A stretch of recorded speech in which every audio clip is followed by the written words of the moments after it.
All right, so the case that I chose to do this week was Tinker versus Des Moines Independent County School District.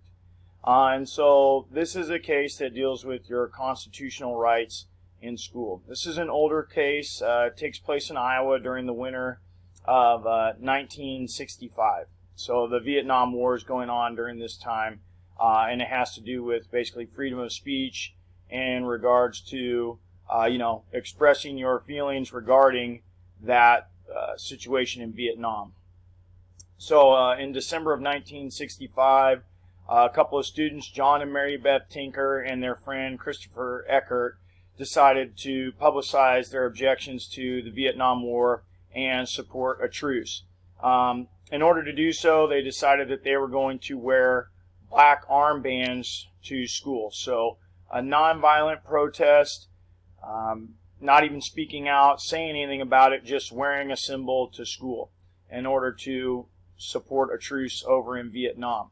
The school district caught word of the actions that they were going to take in order to show support of a truce in Vietnam, and decided that they would create a policy that anyone who showed up wearing a armband would be suspended from school until they agreed to come back without wearing one.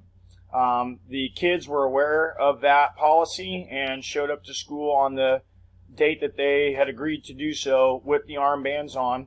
They were suspended from school and actually did not come back until New Year's, which is when they had decided that their protest would be over. This lawsuit was filed by the parents on behalf of the kids, basically stating that their First Amendment right to freedom of speech had been violated by the school district for creating this policy and not allow them to show their support of a truce in Vietnam.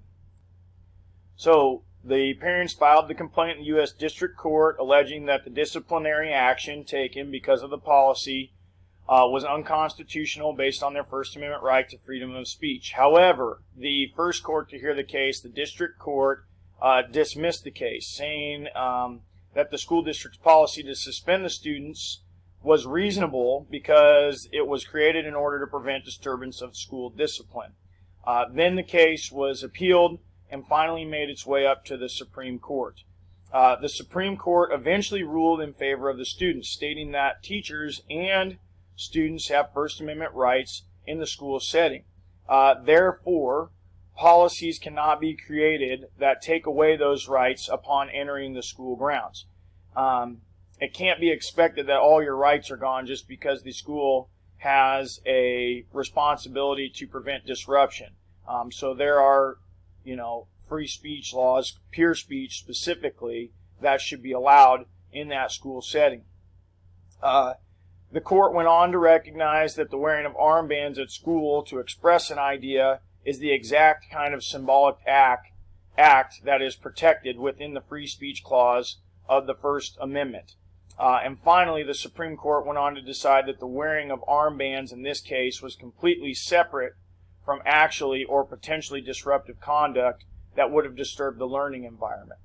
So, on one hand, you have the Tinker family who filed the suit, basically stating that they have a right to free speech and free expression even in the school setting. The school is defending themselves, saying that they have a right to create this policy because it prevents a disruption of the learning environment, which they do have that right. And again, the district court upheld the policy of the school, saying that it was within their right to do so. The Supreme Court, however, decided that they were overstepping their boundary there and they were violating the kids' right to free speech because the armbands did not actually or potentially create a disruption in the school setting. Although this case is old, I chose it because I think we're living in a day and age where we're starting to see more and more movements, and especially with in regards to sexuality, LGBTQ and things like that, we're starting to see more people make their demonstrations during national anthems, or whatever it may be, racial issues as well. And I think that this is a big issue that our administrators need to be aware of, and they need to understand exactly how they can handle it. This case is a really good example for administrators to help them understand what limits they can place on a kid's freedom of expression in the school setting. Basically, the guideline that it's giving you here is that it cannot actually or potentially cause a disruption. And so I think that this case gives them guidelines to help them outline for students who wish to make a demonstration on how to do it appropriately in the school setting. I think that this can help administrators educate their student athletes or any students at school who wish to demonstrate on how to do it appropriately. If they can educate students and student athletes on how to demonstrate and express themselves appropriately in the school setting, it will prevent disruptions, it will be done appropriately, and it will prevent potential lawsuits such as this one in this case.